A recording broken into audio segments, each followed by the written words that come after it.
إلهي بمهدله وحن سلامة ددوينها الربرعو السيدة شرفت له الموجة يميزان كله وقصوا خير قلي قديد أينو ما أنت سكون نمي وعاقر بيستاجا تذكر يبغى عندنا درن وتوضي سومالنا قديد ده أو بعهن ويرار إنه نقدر بيستاجنو تذكر سو أنت بدن البرلمان الإنجليزي وبطنا مركب واحد لنا هاي الواحد نقدر بيستاجنا أنا أفكر سويدشكا أو أي فهمان أفر وطن فنلند سويدن نرويج يا دنمارك أيها نفرين ودريا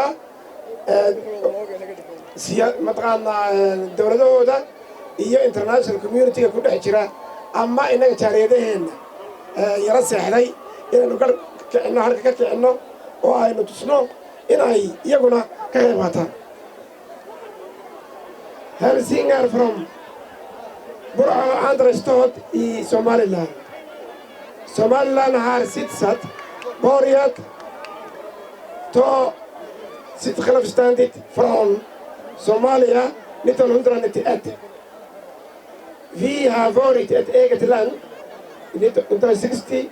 Vi har fått erkännande från England och det som vi har gjort att vi har gjort ihop med Somalia. Alltså vi har gjort ett gemensamt stat eller gemensamt regering till Somalia 1960 juni. Vi har haft ett jobbigt sätt landet och efter detta vi har tagit beslut att ta tillbaka våran regering tillbaka. 1991 vi har bestämt i Burra här i den här staden att Somaliland ska vara sitt eget sätt, regera sitt eget land.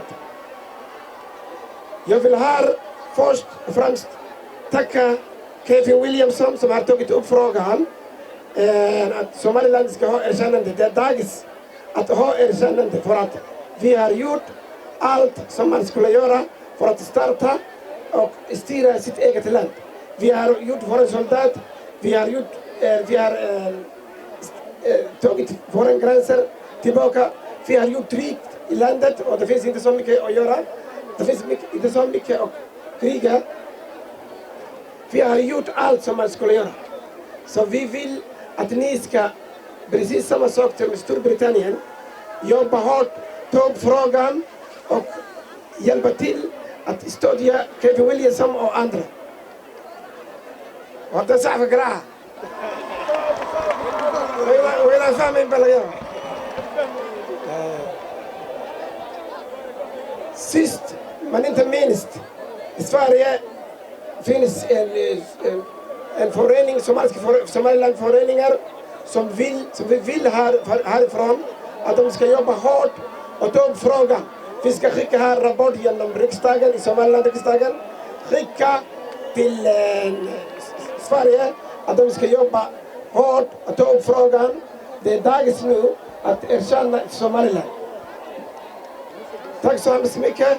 Waxaan ka warramay in ay Somaliland wax laale wixii ay dawladdu uga aqoonsan lahaa qabsatay oo ay gacmaha is haysato oo meel walba ay uga soo jeesatay in ay dawlad noqoto inay xuduudaheedii wanaagsan yihiin inaas militarigeeda iyo booliiskeeduba ay shaqaynayaan in ay dee wax walba looga baahan yahay ay jiraan marka in arrintaa ay ku baraarugaan jaaliyadaha kale iyo dawladaha kale ee adduunka Somaliland ha noolaato